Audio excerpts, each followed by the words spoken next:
It's time for another ride around Los Angeles on an electric bike. Today I've got the Denago Cruiser 1. It's got retro styling, a laid-back riding position, a 20-mile-per-hour top speed, and it's inexpensive. Today we'll take an in-depth look at all of the features and specs, go for a ride, and see what this electric cruiser is all about. Now, a lot of popular e-bikes nowadays are fat tire e-bikes, and those can be a bit heavy and might be overkill for some riders. So that's why I'm excited to try out this Denago Cruiser 1. Cruiser bikes are all generally about chilling out on your bike, having a relaxed ride, maybe heading to the beach, that kind of thing. And given that, we don't really need a huge battery or a ton of power or giant fat tires. And that makes this e-bike a fair amount lighter than some of those fat tire e-bikes. And it might just encourage me to slow down and look at the scenery when I'm riding. So we'll find out about that in just a bit. Now, if you're new to my channel, you should know that I generally focus most of my videos on cars and car reviews. But I've started featuring e-bikes because these machines have opened up a whole new world of possibilities in terms of getting around. And there's a ton of different types of e-bikes on the market now. You got moped style, commuters, cargo, folding, and these cruiser bikes, and a whole range of prices. And this Cruiser 1 is on the lower side, coming in at just under $1,000. So this e-bike was shipped to me in a large box and not too terribly difficult to get it removed, as this bike isn't that heavy. Now, with e-bikes that get shipped to you, there's always the possibility of damage during transit, and this one got a few scratches where the front wheel was rubbing against the body. Not a big deal, but it was a little bit noticeable. Getting the bike together was pretty easy. You don't need to be a bike mechanic, but you should take extra time to ensure the handlebars are very tight and the brakes are working properly before you set out to ride. I did have a bit of an issue getting the front fender to fit without rubbing the tire, but with a bit of finagling, I got it all sorted out. The front brake rotor was also slightly rubbing against the brake pad, but with a bit of adjustment, I think I fixed it. Denago does have some dealers in North America, so you might be able to find this bike at your local bike shop and skip the whole assembly process altogether. Now, if you want to purchase this bike, don't do it just yet. Wait to watch the full review, and then if you really decide you want it, use my link in the description below. I also have a Hello Road coupon code where you can get a pretty good discount on this bike. Okay, so let's do a walk around of this retro e-bike and check out all of the features and specs. Now, if it's not already obvious, this style of bike isn't about speed or performance. It's about enjoying the ride. And these cruiser bikes often have a cool retro flair reminiscent of bikes from the 1950s. And to reinforce that relaxed and laid-back vibe, we've got these cruiser-style handlebars, allowing for a very upright riding position, which should hopefully minimize fatigue. And it also has a step-through frame, which, you guessed it, makes it really easy to step through and get onto the bike. But it's also available in another version with a top tube. Now, this is a very affordable e-bike, so the components we see here are likely to be a bit scaled back compared to some other pricier e-bikes. On the rear wheel, we've got a 350-watt hub motor cranking out 45 Newton-meters of torque, and this bike runs at 36 volts and not 48. So this all might seem like a recipe for low power, but keep in mind this bike doesn't weigh all that much, so we'll put it through its paces. Denago says this is a Class 2 bike with a 20-mile-per-hour top speed, so we'll test that out. We've got a 10.2 amp-hour battery located within the frame, and it's removable with a key. It's nice that the cables are routed through the frame. That helps give the bike a clean look. The bike weighs in at just over 55 pounds with battery installed and has a payload capacity of 300 pounds. On the left side of the handlebars is a twist throttle, and Denago says this bike can go 22 miles on throttle only. Manufacturers often overstate these range claims, so we'll test that out. And of course, if we pedal, we can extend that range. Speaking of pedaling, we've got 5 levels of pedal assist here, and this bike uses a cadence sensor for the pedal assist. On the right side of the handlebars is this Shimano twist style gear selector, and we have 7 speeds to choose from. Brakes are cable operated and utilize 180mm rotors, and we'll be sure to test them out during our ride. And with this bike, there's no suspension. The seat is a pretty flat design, but it has a cool integrated handle on the back. We've got 27.5 by 2.3 inch Kenda street tires running on spoke wheels, 2 rather large fenders, and a chain guard to keep the grease away from your clothes. We've got a bell, reflectors, but no headlight or taillight, and we have a cool chunky kickstand. There's no space here for cargo, though front and rear racks are available from Denago, and this Cruiser 1 comes with a 2-year warranty. Okay, so today I'm going to take a slow ride through the city, and of course we'll go over all of the details about how it performs. And since this is a cruiser style bike, we're not going for speed, it's all about enjoying the ride. All right, let's go.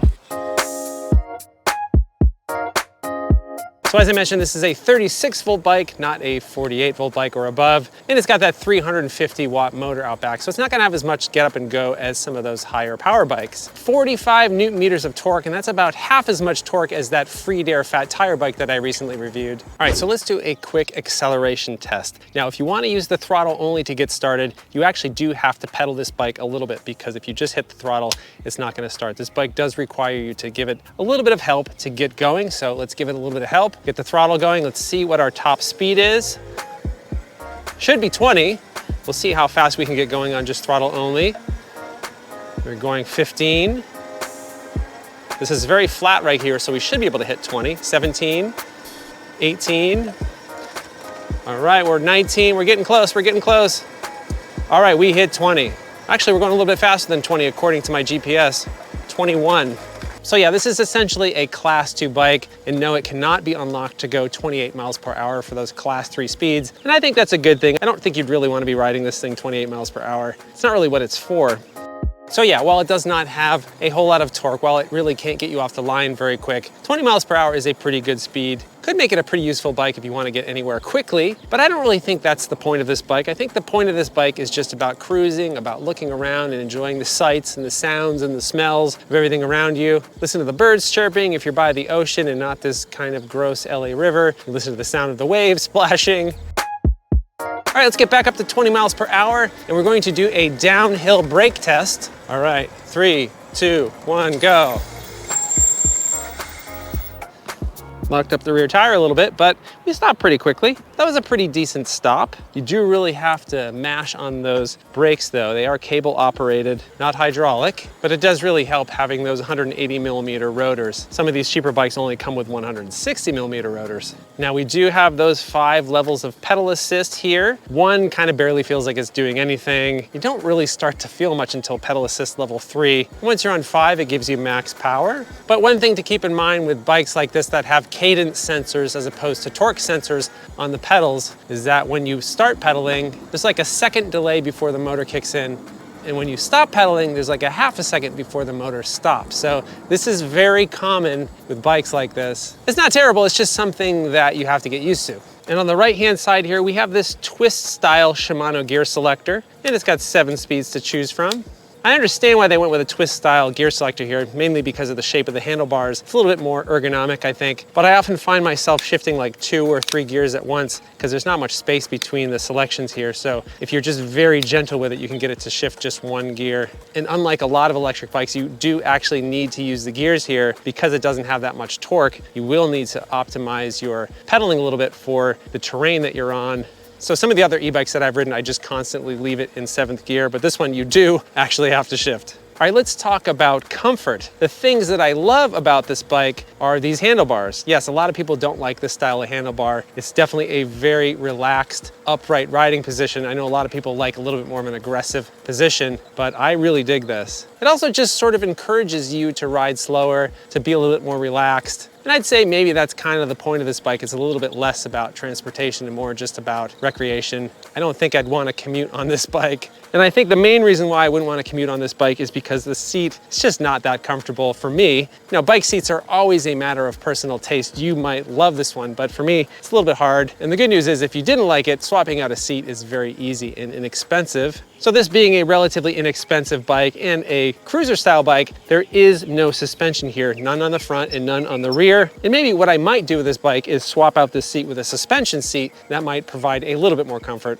So with no suspension, it's just kind of like a regular bike. You just have to watch out for big potholes in the road, that kind of thing. So this bike has 27.5 by 2.3 inch tires, and the tread design is for street. I wouldn't really want to be taking this on trails, though I suppose it would be fine on like a campground or something like that. And I've been riding a lot of fat tire e-bikes lately, which, you know, those fat tires do provide you with a little bit more comfort on bumpy roads, but they add a significant amount of weight to those bikes. And I like the fact that this bike only weighs 55 pounds with the battery installed, so it's definitely a lot easier to move around. It's not as much weight that you have to pedal around. And if you took the battery out of this thing, it would be almost the same weight as a regular cruiser bike. Maybe a little bit heavier, but you could just ride this around as a regular cruiser bike if you take the battery out. All right, so let's talk about range. Now, Denago says that this bike can go 22 miles on throttle only. And I've been doing a lot of pedaling today. I just filmed a car spotting video before I started filming this one. And I've been riding a lot around the city, and I've gone 14.5 miles so far, and I have 1 bar left on my battery.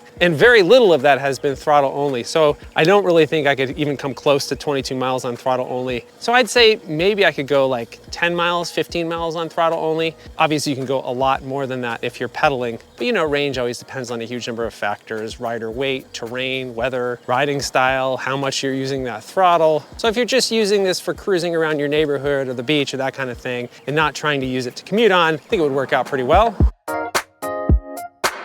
All right, so this Denago Cruiser 1 comes in at $999, which seems very reasonable for what you get. This is a very affordable e-bike. Sure, it doesn't have a huge battery or hydraulic brakes, but I'm not sure you really need either of those things with this particular bike. And like most e-bikes, there are numerous positives, but I always have a few nitpicks. I'm not a huge fan of the twist shifter, and maybe the bike could have had a bit more packing material so it wouldn't have gotten scratched during shipping, but that's really it. I really appreciate that this is a simple bike for those that want to ride and not worry about technical details. Just hop on and go. And this Denago Cruiser 1 does a great job of being a cruiser. It provides an easy, comfortable, and relaxing riding experience.